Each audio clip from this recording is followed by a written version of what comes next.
This is how to mobilize the ankle into dorsiflexion. In order to do this, you're going to need a box. I'm using a 20-inch box, and then you're going to need a monster band that is anchored onto something low. This is a pretty thin band.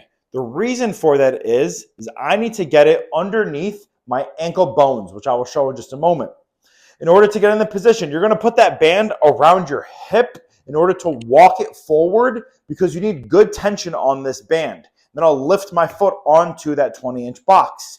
If I have the band already around my ankle, it's pretty hard to get my foot up here. So I'd rather have that band around my hip, walk it forward, get my foot on the box, and then you're going to need to use your muscles to get this band underneath the ankle. Now you can see my ankle bones, which you can feel on the outside and on the inside of your ankle. I want to have that band just underneath to get it on the talus, which is a bone in your ankle. From this position, I want to get my knee over my second toe.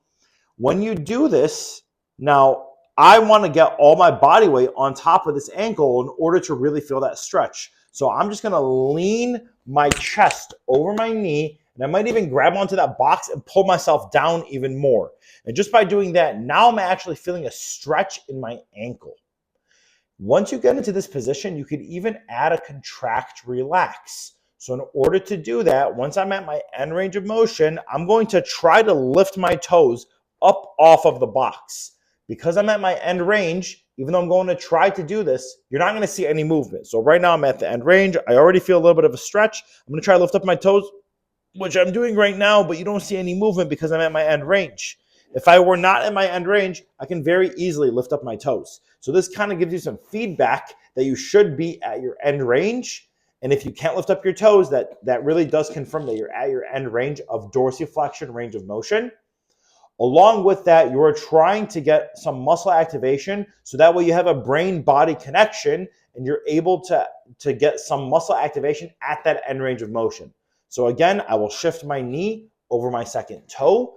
I'm going to get my chest over my knee to really get my body weight on that ankle. I'll even grab onto the box and pull myself down, and then I'll try to do that contraction. So I'm trying to lift up my toes. Again, you're not going to see any motion. And I'll hold that for about 5 seconds and then relax and see if I can sink a little bit deeper. With my opposite leg that's on the ground, my knee is bent, which really allows my body weight to be on this ankle that I'm mobilizing. Just so you can see the other side. Again, I'll get that band on my hip, walk it forward, get that band all the way down onto my ankle. I'm going to bring my knee over my second toe, sink my body weight, and then you can see my back leg is now bent, which really forces all of my weight to be on that side, or as much of it as I can. Again, I'll try to lift up my toes, which you're not going to see a contraction, but they're active, and it's very hard to do, and then I'll see if I can sink any lower into this. And you want to try to hold this for about 2 minutes per side. It can become very challenging, but in order to improve ankle dorsiflexion, you really need a lot of consistency. So 2 minutes per side, and you're going to do that per day. And that is one way to mobilize your ankle into dorsiflexion.